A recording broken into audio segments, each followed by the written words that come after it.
आज आपण राजगिऱ्याची वडी बनवणार आहोत। उपवासाला खायला एक नंबर असं आहे। एकदा बनवली ना की भरपूर दिवस टिकते सुद्धा, पण आपण टिकू देत नाही। चला मग बनवूया। पण एक विनंती आहे, व्हिडिओ जर आवडला तर प्लीज एक लाईक करा आणि चॅनलवर नवीन असाल तर सबस्क्राइब नक्की करा। तर पहिल्यांदा जर इथे आपल्याला राजगिरा लाही लागणार आहे राजगिरा वडी बनवण्यासाठी। तरी इथे राजगिरा लाही 2 कप घेतली। तुम्ही इथे राजगिरा सुद्धा घेऊ शकता, त्याला घरी तुम्ही इथे कढईमध्ये छान अगदी लो फ्लेमवर भाजू शकता इझिली। आता राजगिरा लाही घेतली, त्याला चाळून घेतलं। बघू शकता किती कचरा निघालेला होता। आता इथे 2 कप लाया आहे राजगिऱ्याच्या, त्यासाठी मी इथे अर्धा ते पाऊण कप शेंगदाणे घेतले। आता शेंगदाणे पहिले तर मोस्ट इम्पॉर्टंट आहे की निवडून घ्यायचे, त्यामध्ये खराब दाणे वगैरे असले तर नक्की काढा, कारण की एखादा जरी खराब दाणा गेला वडीत की वडी खवट अशी लागते, कडवट लागते।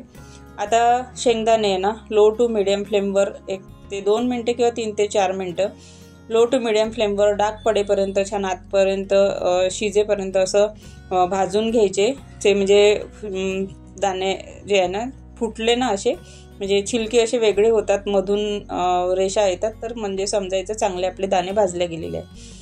थंड होऊन त्याचे छिलके काढून घ्यायचे आणि नंतर इथे मी रेडी ठेवलेला आहे तो काय म्हणते त्याला प्याला, त्याला तूप लावून ठेवलं। एका कढईमध्ये आता तूप घेतलेलं आहे 1 चम्मचच्या जवळपास, कमी जास्त चालेल। आणि त्यामध्ये 2 कप गूळ घेतला बारीक केलेला।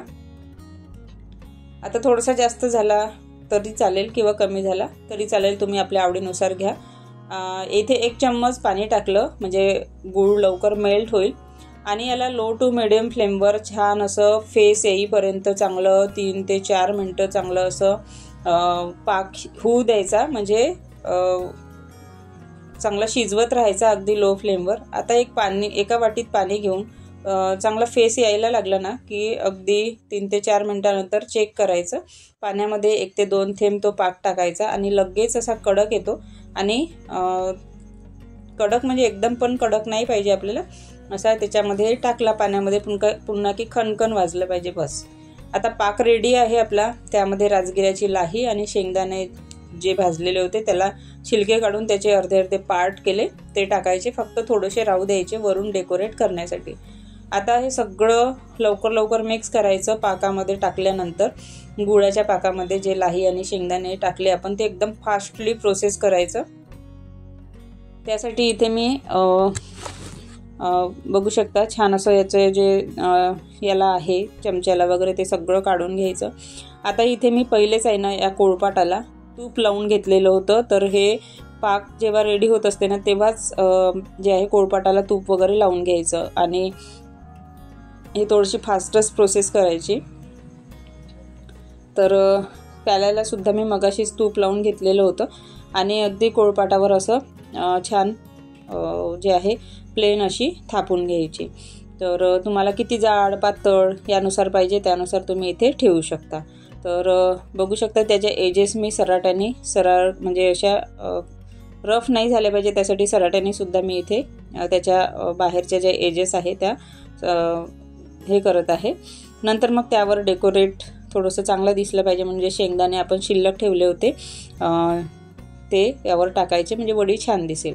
आता थोडं नरमच आहे तेव्हाच याला जे आहे ना याचे वड्या पाडून घ्यायच्या अगदी।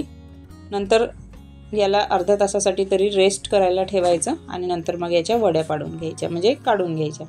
तर मी इथे जेव्हा गरमच राहते नाही तेव्हाच इथे जे आहे सराट्याने याला मस्त अशा वड्या पाडून घेतल्या आणि अर्ध्या तासानंतर याला बघितलं तर मस्त अशा वड्या आपल्या रेडी होत्या। अर्धा तास त्याला रेस्ट करायला ठेवलं आणि बघू शकता एकदम इझिली बघू शकता कडक काढल्या सराट्याने त्याला मी काढत आहे, तर एकदम मस्त अशा कडक बघू शकता एक नंबर अशा वड्या झालेल्या होत्या, शार्पली एजेस आलेले होते, छान अशा दिसायला एकदम खूप मस्त होत्या, तर खायलाही खूप टेस्टी लागत होत्या। तर अशा प्रकारच्या वड्या तुम्ही नक्की करून बघा। बघू शकता एक नंबर झालेल्या होत्या, एकदम हलक्या फुलक्या। तुम्ही हे उपवासाला खाऊ शकता किंवा मुलांना शॉर्ट ब्रेकला सुद्धा देऊ शकता आणि किंवा सायंकाळच्या वेळेस थोडंसं काही अधेमध्ये खाण्यासाठी सुद्धा ह्या तुम्ही वड्या करून ठेवू शकता। एकदम सोप्या पद्धतीने आहे। एकदा केल्या ना की भरपूर दिवस टिकतात। तर अशा प्रकारच्या वड्या तुम्ही नक्की करून बघा। आणि एक पुन्हा सांगते, चॅनलवर नवीन असाल तर सबस्क्राईब करा। सबस्क्राईब केलं असेल तर बाजूचं बेल आयकॉन प्रेस करा, म्हणजे जे पण मी व्हिडिओ टाकते त्याचं नोटिफिकेशन तुम्हाला मिळून जाईल आणि तुम्ही रेसिपी मिस करणार नाही किंवा व्हिडिओ मिस करणार नाही। आणि पुन्हा एक नक्की करून बघा, एकदम मस्त अशी रेसिपी आहे आणि करून बघा आणि मस्त खा, स्वस्त रहा। पुन्हा भेटूया नेक्स्ट व्हिडिओमध्ये, तोपर्यंत बाय।